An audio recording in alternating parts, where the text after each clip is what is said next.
Great. Looks like we've got plenty of you here, so it's a good point to start. Hello and welcome. I'm Debbie James, currently the Director of School Improvement for BEP, and this is the final event of our Birmingham Joined Up conference. And it's a final event that we had booked from the very beginning, which was to get Peter Humphries to come and talk to us about some Ofsted key issues.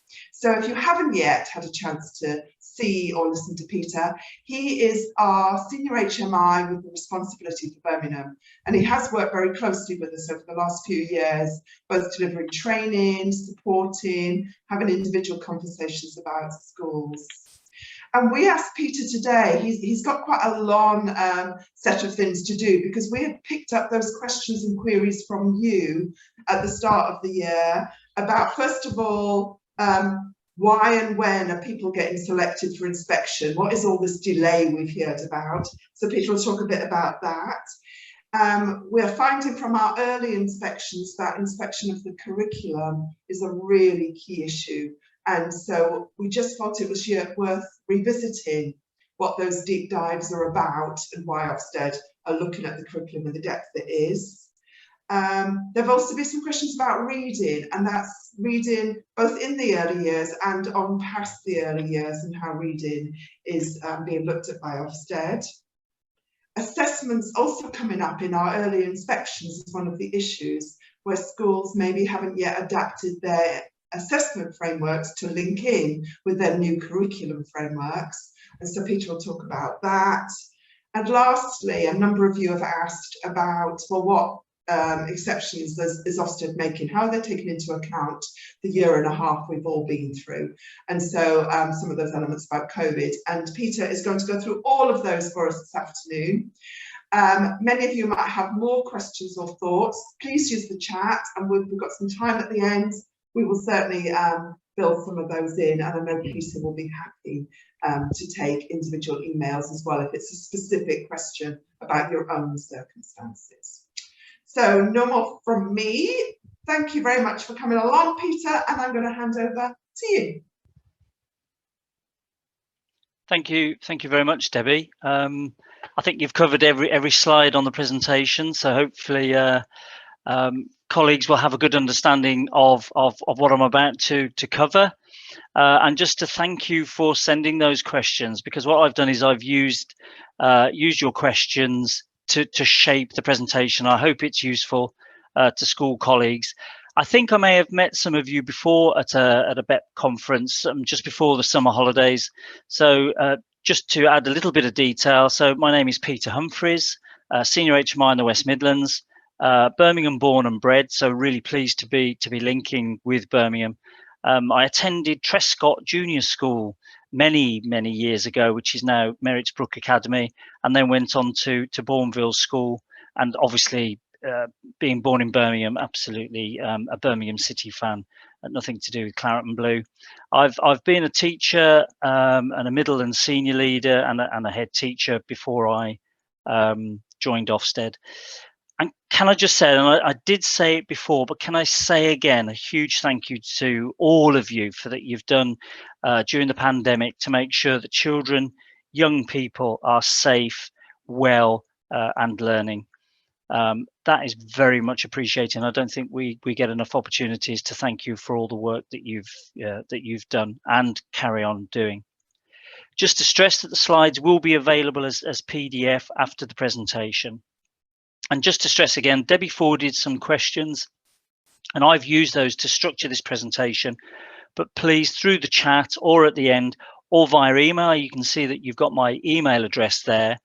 Do feel free to email me. And some colleagues have actually done that from Birmingham schools to specifically ask about inspection sort of timings or other questions. I'm absolutely happy to take those questions. Can I please stress, give a health warning? The danger is in doing a presentation like this is that people leap on something that is said and they say, well, actually, we have to do that because Peter Humphries came to a BEP presentation and said X, Y, and Z. Just to stress, and I'll probably be repeating that as I go through, that Ofsted does not have a preferred style or a way of doing things. And actually, it's really, really important that schools are very clear about why they do something, because actually you know your children far, far better than we do. So while I'm giving some information here, this is not a presentation that will prepare you for inspection and will give you set scripts, for example, or inspection activities. Could I have the next slide, please? So obviously, I did mention before about the autumn term selection, and I'll stress again, I'm absolutely happy to take emails about individual schools, but I don't think this is the best forum to discuss individual inspection timings for individual schools. And as the slide says there, roughly what we're doing, because of COVID-19, we're adding a year and a term to an inspection time. So you may have thought that an inspection was taking place at a certain time. Approximately, roughly, it's not a definite timing. We're adding 1 year and a term to the time that you thought you may have been inspected. And again, like all other things that Ofsted does, it's not secret. It is all available in the public domain. And you can see that the slides there, it's saying that where you can find that guidance about inspecting schools, guide for maintained and academies, and then also the guidance about new schools and schools that undergo significant change for inspection. The significant change is adding a key stage, for example. Next slide, please. So that this slide just gives you an example of, and I'm going to stress again, roughly when an inspection date might happen. So we're roughly adding a year and a term. And as it says there, so for example, if you were normally expecting it June 2020, it might now be in autumn 2021, and some of you may have already had that inspection. Or if you're anticipating inspection pre-COVID in December 2020, you can now expect an inspection in spring 2022. Some of you may be at outstanding schools, and of course we've now removed that exemption. And just to stress again that if your school, if you are an outstanding schools that were inspected under old frameworks before 2015, they will have a Section 5 inspection. So that's all the judgments available in terms of overall effectiveness and quality of education, leadership and management and so on. If an outstanding school had an inspection after 2015, it is likely that that will be a Section 8 inspection. I'm going to talk about Section 8 inspections shortly. And obviously what we're doing is we're prioritising those schools that are furthest from their inspection. And as the slide, as the bullet says on the last point there, we will risk assess. And often when we say that, schools ask, well, what is a risk assessment? So if we could have the next slide, please, and that should explain what we consider during a risk assessment. So all these factors are considered when Ofsted risk assesses a school in terms of the timing of an inspection. All of that evidence there. So while I say you can anticipate roughly when an inspection will happen, you can imagine that if any of those factors there are overly negative, it actually might affect the timing. Often people ask about complaints and whether if there is a complaint from a parent, for example, about a school, whether we investigate that complaint during inspection. Absolutely, we don't. In terms of complaints that may have raised some wider issues about leadership and management or SEND provision, for example. And what we will do is we will explore the wider issues, but we certainly don't investigate any complaints.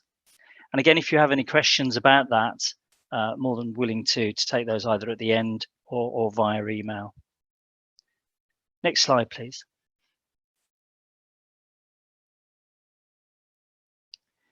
So that, and as I stressed, that you'll get these slides as a PDF. So this gives you a summary of when you could expect an inspection.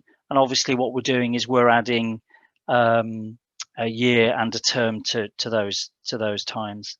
And again, to stress, happy to take any emails if you want to have a discussion about the timing of an inspection. What I'd also say is that schools can request an inspection to happen earlier. You may be a leader at a school that is at the moment sitting on a requires improvement judgment, and you might think, well, actually, we're really ready now for a Section 5, so that we can be shown to be good. So you can request an earlier inspection, and through the local authority or BEP, or even directly from a school, you can say, actually, could we push our inspection to as late as possible because we have a new leadership team, for example, and we just need some more time. So you can actually put in a request for an inspection to be earlier or to be slightly delayed. Obviously, we can't do that for a large number of years, and we have a no later than dates, which we can't go beyond, but we can push it to as late as possible if the circumstances are right. Thank you very much. Next slide. So as Debbie said, I think the focus sometimes for some schools on the curriculum and the quality of inspection can sort of take some people by surprise, that focus, especially if schools and outstanding schools that haven't been inspected for a while. It's quite a shift in terms of the focus from the common inspection framework to the education inspection framework. Next slide, please.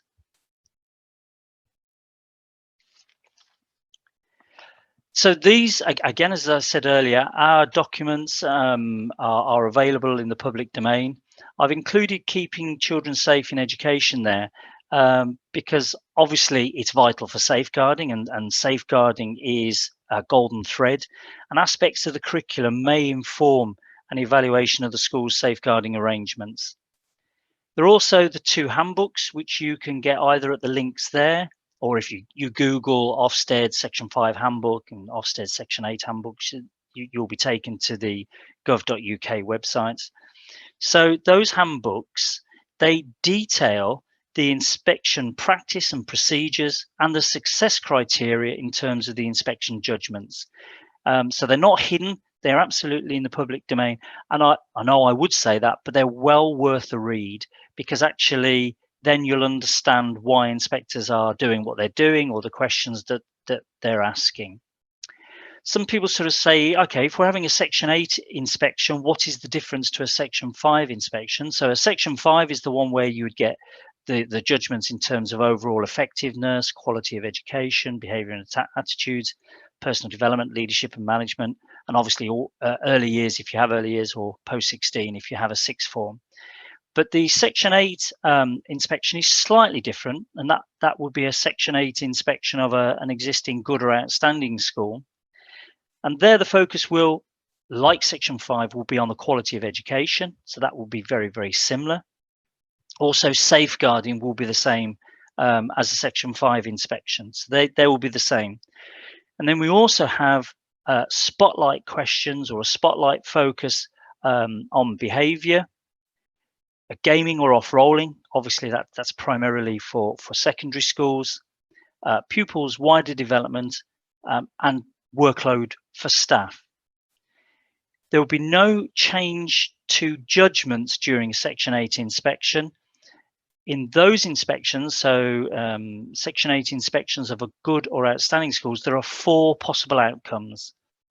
Outcome 1 is that the school remains good or outstanding.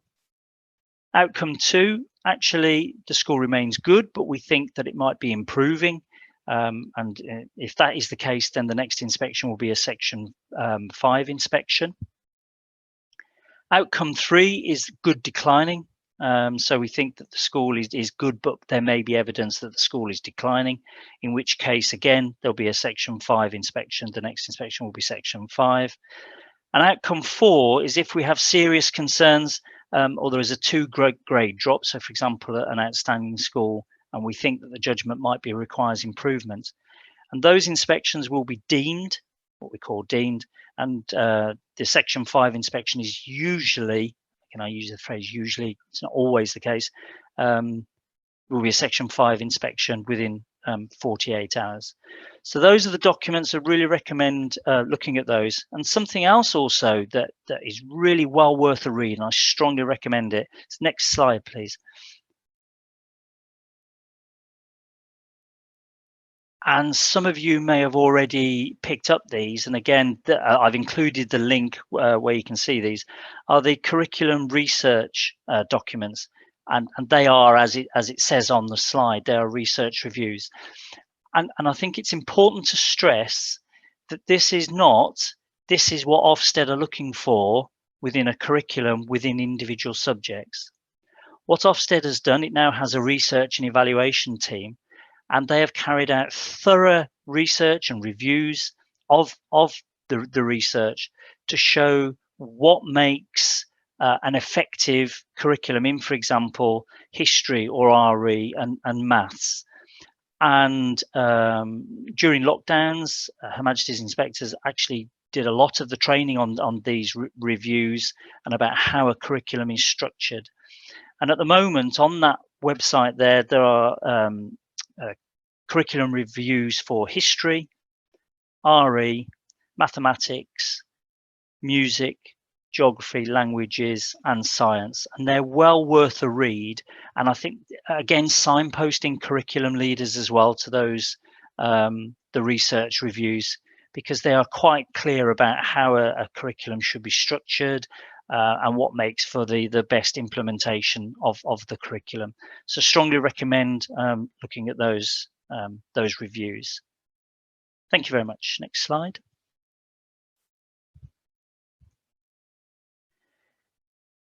So an important point, and I don't know if anybody's had a recent inspection, sometimes it can feel like that the education inspection framework is a subject-based inspection. I just want to stress at this point that the education inspection framework is not a subject-based inspection.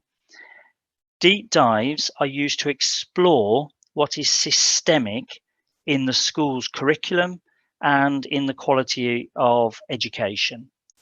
So the deep dives are used to explore that, to see what is systemic, and the deep dives are agreed with the head teacher. And then the emerging evidence that's found from the deep dives, I'm going to talk about the elements shortly, the elements that make up a deep dive. The deep dives are checked on day 2 through dips into other subjects. You may hear some people referring to them as shallow paddles. So evidence will come out from the first day of the inspection in terms of the deep dives, and then they are tested to see what is systemic.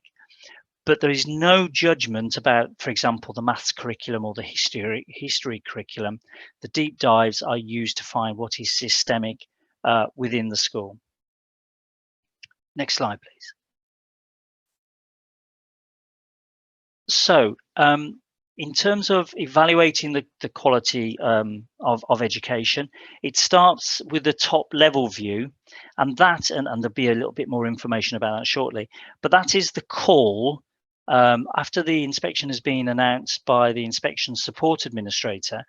The lead inspector will then call to talk with leaders, might be the head teacher on their own, could be with the deputy head or other subject leaders. And that call is then that professional discussion and professional dialogue about the school, about the school's context, and primarily about the quality of education. And I'll give a bit more information shortly. During the call, the lead inspector and leaders will discuss the deep dives and which subjects are going to be chosen for those deep dives. And obviously during the top level course, the call, there's also a talk about the context and the self-evaluation. So actually in that professional dialogue, the head teacher might say, well, actually, we know that this is really effective, so we'd really like you to see that. However, we think this is under development, so actually we'd like you to do a deep dive in that subject. So we're testing out leaders' self-evaluation. And then when I was talking about what is systemic, that's the phrase there, bringing it together. So what is systemic? What's it like to be a child in that school? Next slide, please. So this just sort of summarizes what you might expect from that top level view. So it'll be a conversation about the context, the school's context, what's happened since the last inspection. And it really is a professional discussion with a lead inspector. And as I said, there's a discussion about the self-evaluation, so the second bullet point there. So it's the head teacher's assessment of the school's current strengths and weaknesses. And then obviously what inspectors are doing is then taking that self-evaluation, and then they are testing it out during the inspection. I've heard some inspectors saying that they absolutely trust what leaders are telling them. What they then do during inspection is that they verify that. They go out and check it. Next slide, please. I'm going to say the health warning here again, because the danger is that some people may see this as, oh, this is definitely what I'm going to be asked. I just think it's important to stress these might not be asked, but this gives you a flavour of the sorts of questions that lead inspectors might ask of leaders. And as you can see, it's a senior leader and subject leaders should be prepared to be able to say, actually, where are we going to find the strongest subjects? Which aspects of the curriculum are strongest and why? To what extent do leaders assure and monitor and evaluate the curriculum? And there's a series of questions there that you can see. So there's that discussion about the curriculum. And during the top level view as well, as I said earlier, that the lead inspector and the head teacher will agree the subjects for the deep dive. It's usually between 4 to 6 deep dives, and reading is a compulsory deep dive in primary schools. Because the research has shown that reading is vital in allowing pupils to make good progress and to be ready for the next steps in education, employment and training, we're also increasing the focus on reading in secondary schools. It won't be a deep dive, but secondary leaders should be prepared for a discussion about actually how do you help the bottom 20% in any year group improve their reading so that they're confident and fluent readers. So it's a compulsory deep dive in primary schools, and there is an increasing focus on reading in secondary schools, although it won't be through a deep dive. Next slide, please.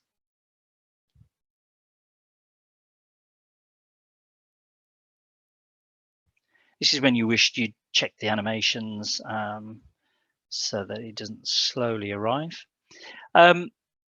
So these are the elements or the ingredients of a deep dive. So these are the sorts of things that inspectors should do, and you can expect them to be carrying out. However, sometimes, for example, work scrutiny, there might not be enough books for inspectors to look at. And so what they will do is they will top up the work scrutiny, possibly with more lesson visits or an increased number of discussions with pupils. But these are the elements. So we've already talked about the top level conversation. So that's with curriculum leaders, senior leaders. But then we also have that conversation with the subject coordinators. We then complete lesson visits, and that has also taken some people by surprise. We no longer make any judgments about the quality of teaching. Actually, in a lesson visit, what we're looking at is how the curriculum is delivered. And we've been told that should be happening in that lesson. This is where it fits in a sequence of lessons. And so when we talk to pupils, we'll be saying, okay, well, what have you done before? What do you think is coming next? But that'll be more with the teachers. Where are you going next? How does this piece of work that we've seen fit with what's coming next? So in the sequence of learning. Work scrutiny, well, that's pretty self-explanatory. So we're looking at books or other forms of work. And then also the discussions with pupils and teachers. But again, that will be about the curriculum. And especially with the pupils, it's about what they know and remember from what they've been taught. However, it's not a quiz. It's just checking to see, well, okay, we know that you've experienced this in your curriculum, and actually, to what extent do you know and remember that, and then you can apply it. And then, as it says there, what we're doing is that we're bringing all those elements together to see what is systemic in the school's curriculum. So we'll take the individual subjects, might be 4 deep dives. So actually what's emerging from that which is systemic, And then we check that in other subjects through the dips or the shallow paddles on day 2. Thank you. Next slide, please.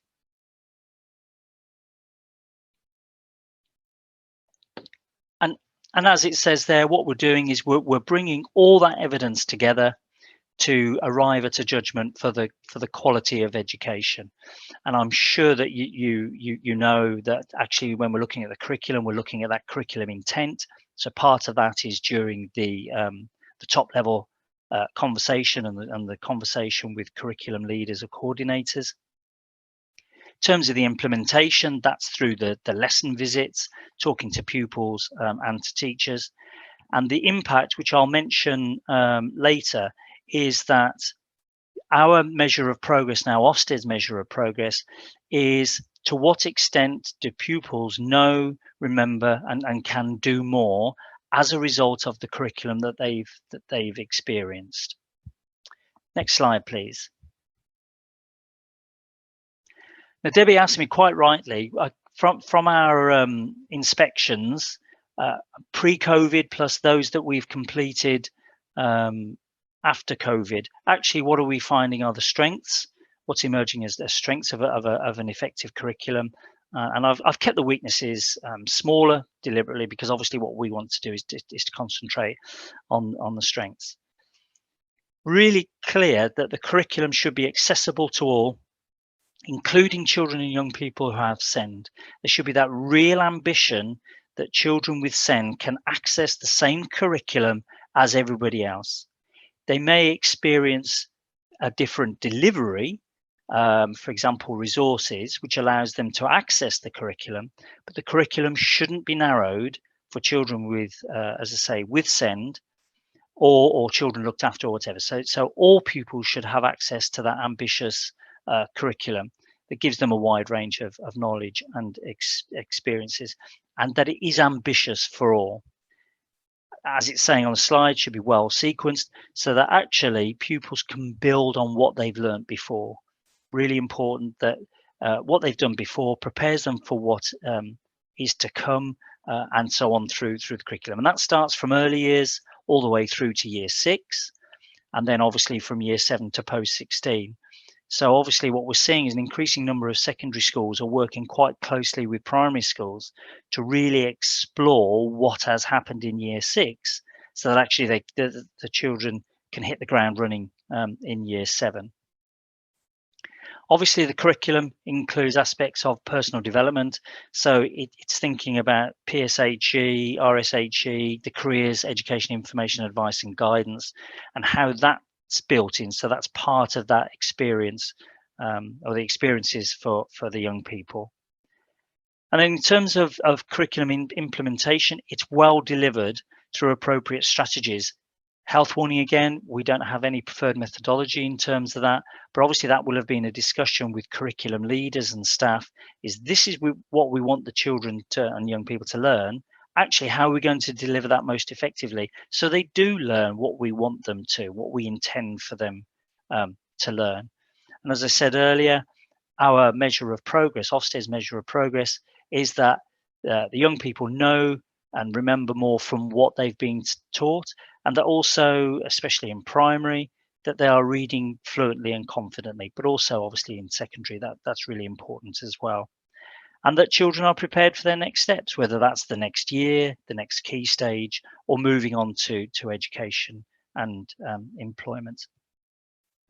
The weaknesses there, I think, as you can see, really are the opposite of the strengths. But what we are seeing is that some pupils, especially, I have to say, children with special educational needs and or disabilities, they're having a narrow curriculum. It's almost a self-fulfilling prophecy. People have decided that they're going to be cognitively weak, or there are behaviour issues. Therefore, their curriculum is narrowed, and they're put onto inappropriate courses. Poorly structured and sequenced, or the young people experienced a jumbled series of disconnected lessons and doesn't build, so it's not well sequenced. And so actually the pupils can't say what they've learned because it's all jumbled. It doesn't make sense to them.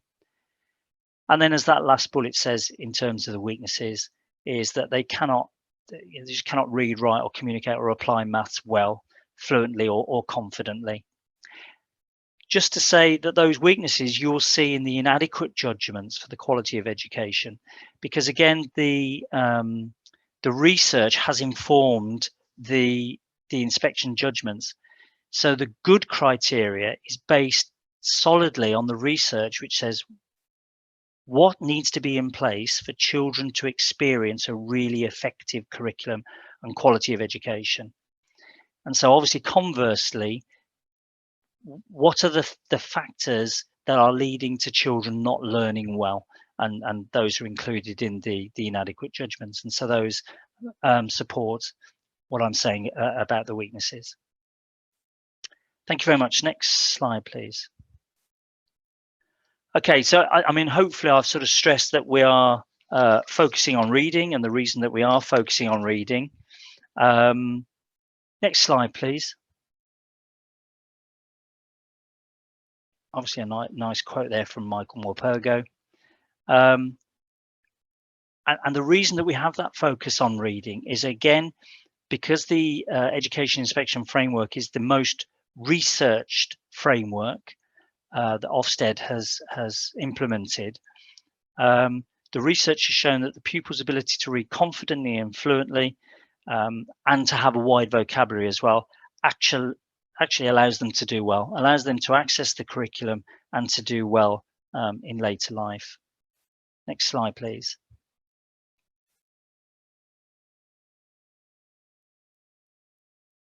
And again, I think this is just giving you an indication as to why we think it's important.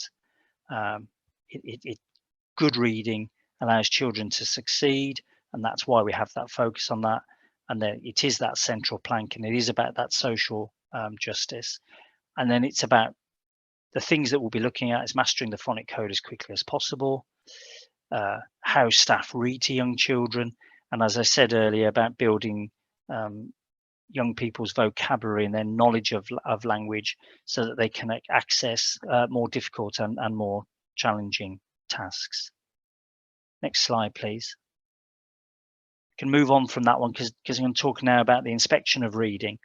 So again, sorry to go on, but it is this sort of research. So what are the factors that need to be in place if reading is to be successful and children are able to become confident and fluent readers?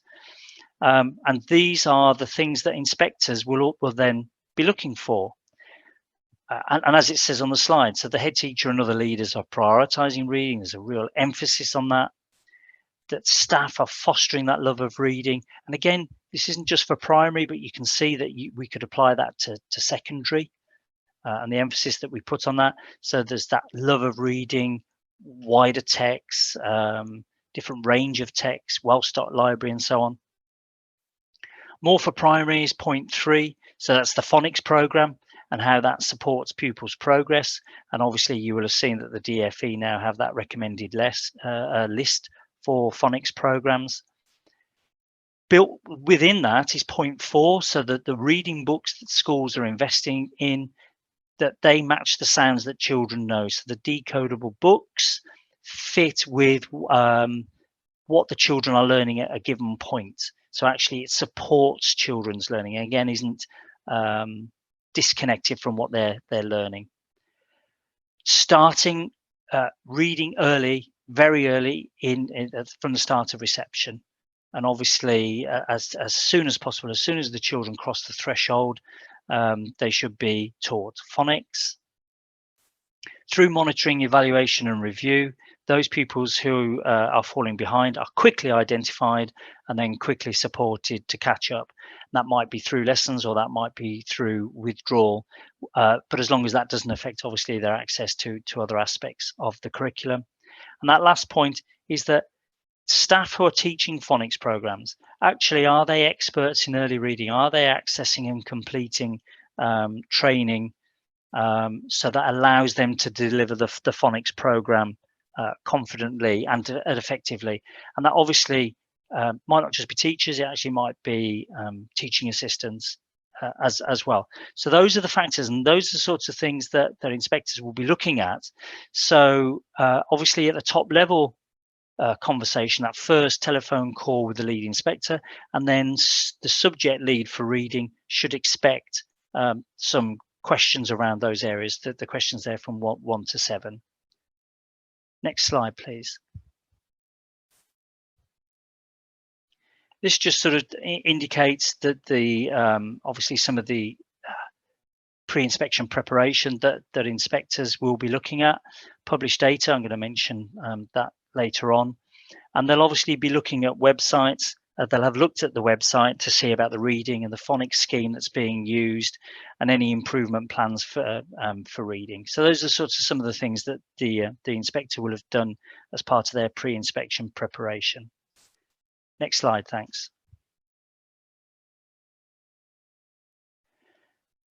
This is important as well, so that the subject leader for reading is prepared for this conversation, but also their day-to-day activity in terms of monitoring and reviewing the effectiveness of the reading curriculum. Hopefully they'll be doing these things and they'll value an opportunity just to really celebrate what the school is doing for reading. So again, the lead inspector will be talking to the subject leader and say, okay, tell us about the curriculum for reading, and including that teaching of phonics and how it's having an effect. We'll also be asking that subject leader to choose the pupils to hear read. The focus is on the lowest 20% and showing how they can catch up. And the DFE have been focusing on that for over 10 years, that lowest 20%, and how we should be helping them to read. And that will be reading to a familiar adult with a familiar book, or a book that is unfamiliar to the child, so that we can make an assessment of how well the children are being or their reading skills are being developed. And then obviously with the subject leader, we'll make arrangements to hear those pupils read. And that can be from early years to the end of Key Stage 1. But obviously that's a discussion with the lead inspector and the subject leader. Thanks. Next slide. And then the other deep dive activities, as you can see, they're very, very similar to a normal deep dive. I mean, obviously we're hearing pupils read, as I said, to a familiar adult.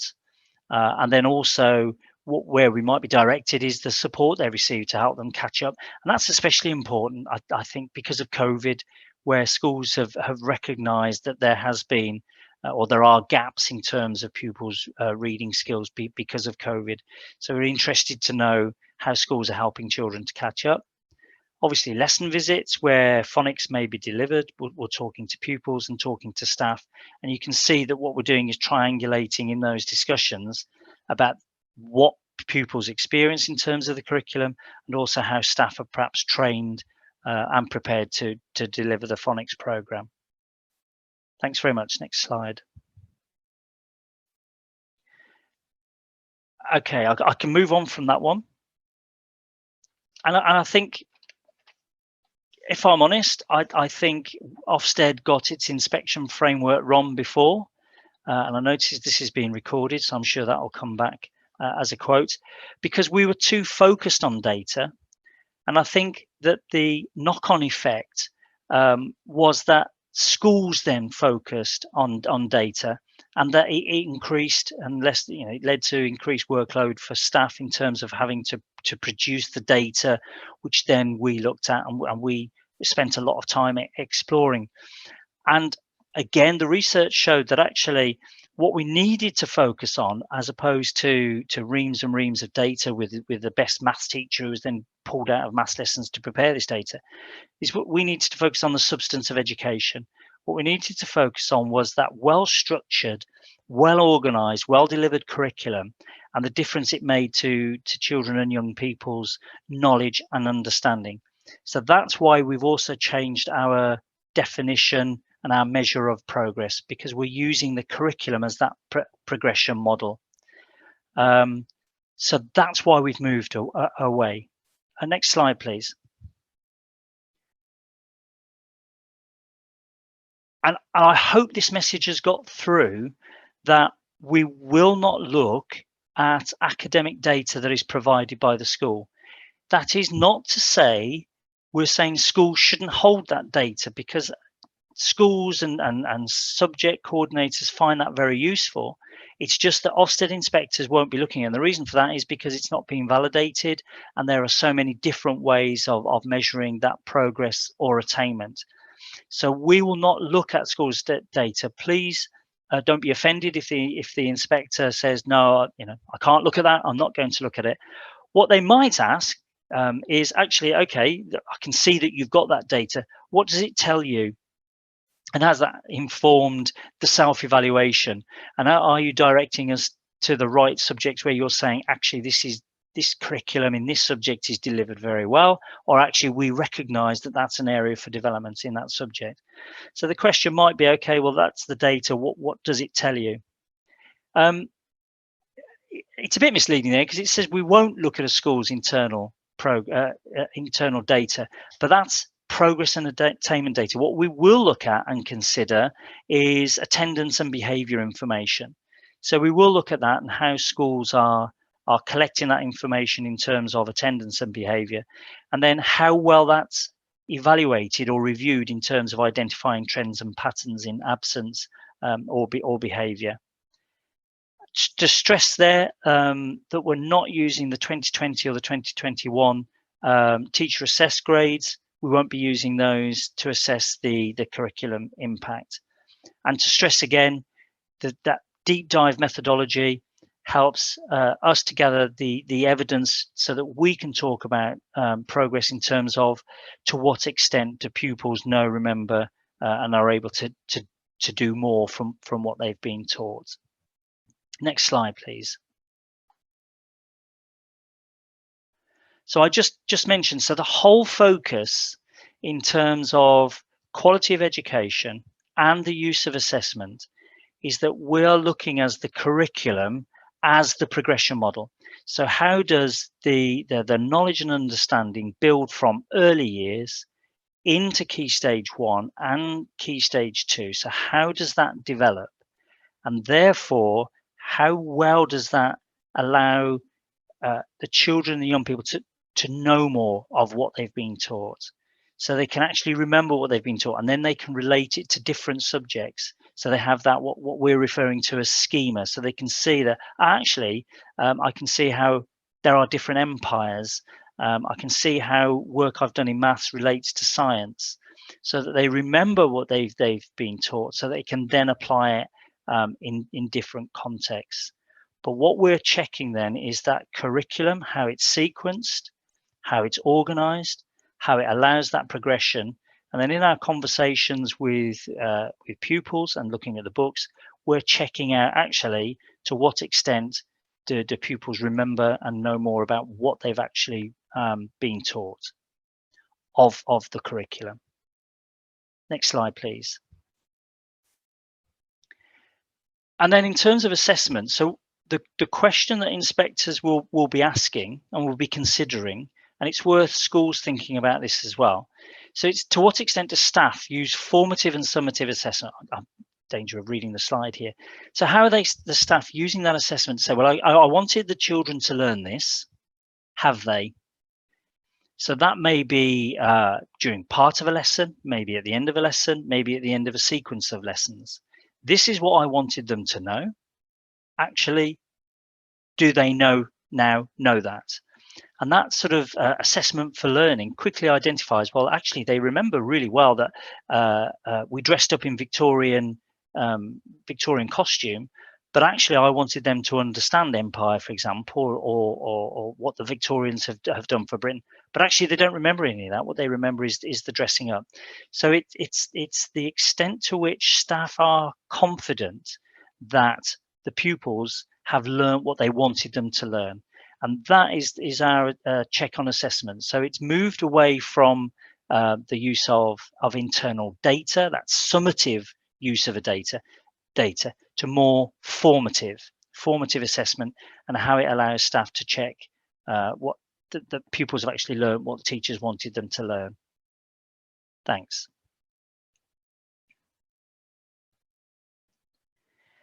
And again, this is coming up a lot, as you can imagine. And can I just stress that HMI, Her Majesty's inspectors, and Ofsted inspectors have had an awful lot of training to say that we need to be emotionally intelligent and considerate of the circumstances schools have been working under in terms of COVID-19, and making sure that we take that into consideration. Our approach to it, and I gave the links earlier in terms of the handbooks, our approach to how we consider COVID-19 is quite clear in the handbooks. Next slide, please. And so what I've just tried to do is to say that when will we do that? So that top level view, as I say, that first phone call that the lead inspector has with the head teacher, as it says there, that it is this educationally focused conversation. It's about the school's context, but it will also include how COVID-19 has affected the school's progress. It may be that there were great plans for the curriculum in terms of developing it, but they were hijacked by the pandemic. And we're seeing that quite a lot. And quite rightly, what schools were doing is making sure that children were well fed, that they were safe, and that they were getting some remote education. And that may have had the effect of putting some of those plans behind. So we will be considering that context. So as it says there, the context will be considered. The top level view is obviously also that shorter conversation as well about the arrangements, the inspection arrangements. And we have, again, the transition statements are in the handbooks, and again, so what we recognize is that changing the curriculum takes time, as that says, that they may only be part way through it, and that again may have been hijacked by the pandemic. And so if inspectors are confident that leaders have that accurate evaluative understanding of the curriculum practice, that they are beginning to take appropriate steps, again in terms of the impact of COVID-19, to improve the quality of curriculum, then inspectors may apply what we call the transition statements. But to stress that this is only for a school that may have been judged good, it's looking as if it might be judged requires improvement, but actually we can apply the transition statements because we think leaders know the next steps. It can't be for good to outstanding, and it can't be for inadequate to requires improvement. The transition statements are only applying for RI to good judgments. The transition statements are only for curriculum intent, and they can only apply to other subjects. The transition statements don't apply to reading, writing, and mathematics, because the view is that those arrangements should already be in place. So it's more about the wider curriculum. And again, happy to take questions about the transition statements either at the end of this or by email. Next slide, please. Debbie sort of mentioned, obviously, this has been quite a key review for Ofsted, and the findings were really quite sobering, shall we say. And to the next slide. And again, I'm not sure that here there will be any surprises. In terms of what the review found is that, as it says on the slide, girls just disproportionately affected. Lots of examples there of the types of behaviours that girls and boys are experiencing, that name calling, and then these explicit pictures or videos and those online risks and issues. Often boys saw it as part of growing up, and that it was boys being boys, and unfortunately some staff had that view as well. And actually that understanding of consent, and to what extent are schools actually teaching boys about consent, and when somebody says no, that actually means no. And then again, obviously saying girls are more affected by it, but boys as well, and especially those that may be in that group, the LGBT plus group, and what they're experiencing. And then Amanda Spielman made the point that actually what we're finding is that sexual abuse, bullying and harassment has become normalized. And that is, as I said earlier, it's about that. It's part of growing up. And absolutely, it should not be normalized. Absolutely key message there. And what inspectors are looking for, and I think what we should all be looking for, is that schools are not saying, oh, no, that wouldn't happen here. It might not, but it's that view that, oh, no, it definitely wouldn't happen here.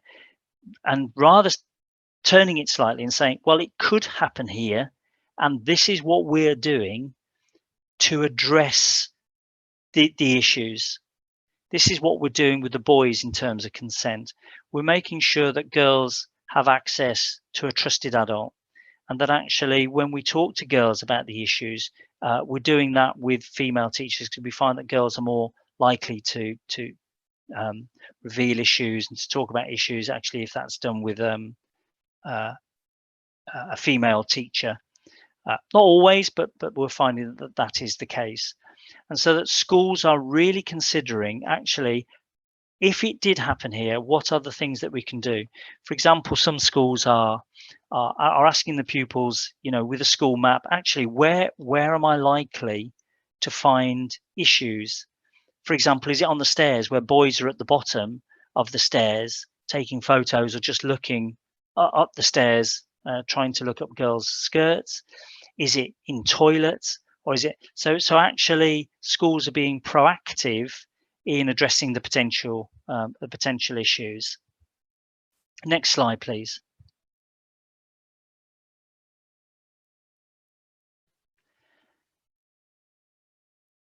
Just to stress that the sexual abuse and harassment, it's going to be part of the safeguarding aspect of an inspection.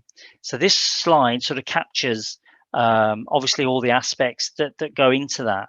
And so inspectors are looking to capture the culture and ethos of safeguarding. So that comes back to that question. We're not saying it would never happen here. We're saying actually it might happen here, and these are the things that we're doing. So it's that culture and ethos of safeguarding. And again, what inspectors are looking, and it says there at the bottom, is how do schools identify the possible issues? How do they then help the individuals or the groups that are affected by that? And how do they manage the cases when they happen? So Ofsted inspectors will be looking at that. How are the issues identified? How are children and young people helped? And how is that managed? For example, in terms of being really rigorous and following up cases if they're referred to the local authority, to social services or whatever, actually there's that really rigorous follow-up. And then, as I said right at the beginning, the curriculum feeds into this sort of safeguarding discussion. So the relationships, sex and health education, curriculum, PSHE might feed into that, personal development, staff training as well. And to what extent are staff who are delivering RSHE or PSHE, are they trained to deliver that? I remember as a head science teacher coming to me and saying, I really am uncomfortable delivering sex education to my tutor group. And actually a very fair point, that, because actually he said, when I shut that door, you don't know what I'm doing. So actually, to what extent are staff trained to be able to deliver these quite sensitive subjects at times? But to say, so there won't be a separate judgment or anything about sexual harassment and violence. It'll be part of that, as the slide says, that rounded picture of safeguarding, where we're checking on the school's culture and safeguarding ethos, and judging the school's arrangements for safeguarding, how effective they are. Next slide, please. Now, that's a bit of a whiz through the questions that Debbie provided. I don't know, Debbie or somebody, if there's any chat or any possible questions that people may have after that. Yeah, thanks, Peter. No, there haven't been any questions. I think partly because you've given us such a very thorough coverage of the things they'd already raised and wanted to talk about. But we have got another minute if anyone has got any, and I have got the chat open.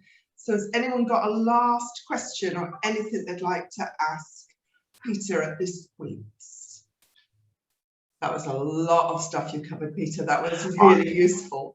I know. I'm sorry, and I'm aware of, and it's really difficult, isn't it? Sitting in your own room and you're hearing your voice, and I'm thinking, what that must be like for colleagues to listen to. But I mean, the slides are there. Will be available as PDF, and I'm more than happy to to receive emails, questions, afterwards if colleagues do have those sort of questions.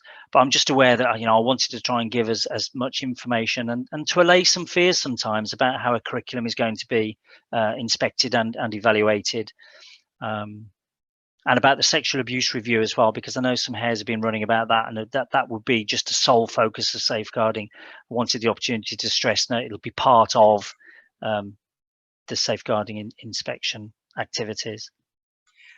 Just got one question come through from Nigel Atwood, who's asked a question at just about every session he's been at in the last day or so. Do all staff need to know about safer recruitment? And this message came from a training session on safer recruitment. So all staff need to know about safer recruitment, Peter? I think it's the key personnel really that need to know the processes, and often that's the member of staff, so that may be admin staff that is keeping the single central record, so they need to understand safer recruitment. It may be the person that's pulling together the questions or that sits on the panel. You could argue that actually it's useful for all staff to understand safer recruitment and sort of the questions that we'll be asking. But certainly it's not something that Ofsted will say, well, actually, has every member of staff completed safer recruitment training? What we would expect is it's the key staff that are involved in the recruitment of staff. We would expect them to have completed that training. May also include a governor, of course, that oversees safeguarding. Great, thank you for that one. And another quick one, is there an expectation of phonics in secondary within the curriculum model to offer the compromise? I don't understand the last bit of it, but is phonics expected in the secondary sector? Absolutely not. I mean, the focus is, as I hopefully I said, is the focus is in primary, and therefore that early reading, and that's where phonics is needed. So there isn't an expectation by Ofsted that we would want to see a phonics program in secondary. However, if a secondary school has identified that actually could be new arrivals or somebody that's just really missed out on that, if they think that's appropriate and it's going to help children catch up and make them confident and fluent readers, then they might want to use a phonics program. But there's not an expectation that it's there. I think what we're more interested in is actually how are you helping that bottom 20% of readers to read confidently and fluently, and then to be able to access the curriculum. I think that's more the focus.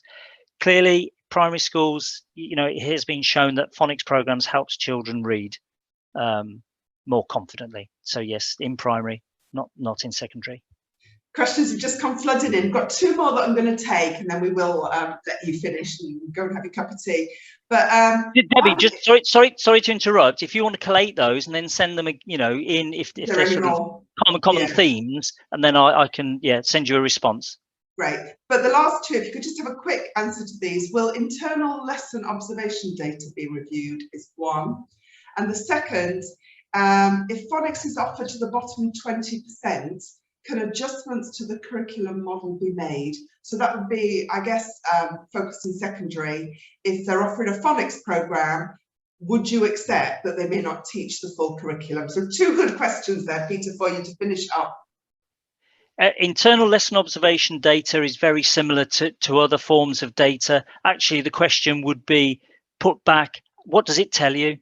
So does that tell you where the strengths in the curriculum are? Does it identify where the weaknesses are? As a result of that, what are you doing to correct those? So again, we wouldn't say, where's your internal lesson observation data? No inspector should be asking that. And actually, if a school is experiencing that, they should get in touch. There is a helpline where they might want to have that discussion. So, well, I'm being asked for it. But no, we don't expect it. The question would be, what is the data telling you? your strengths and areas for development. And again, in terms of a curriculum, the whole point of that conversation about curriculum intent is why are you doing what you're doing? And it's that sort of intelligent approach to curriculum design. And again, leaders, subject coordinators will be adapting and modifying the curriculum to suit the needs of the children and young people. And again, that will be the conversation. Why are you doing what you're doing, and what is the impact? Great. Thanks, Peter. We'll hold the questions there, but your point was well made. If anyone has any more questions, either to us, and we will get them to Peter, or directly to Peter, and he will do his very best to respond.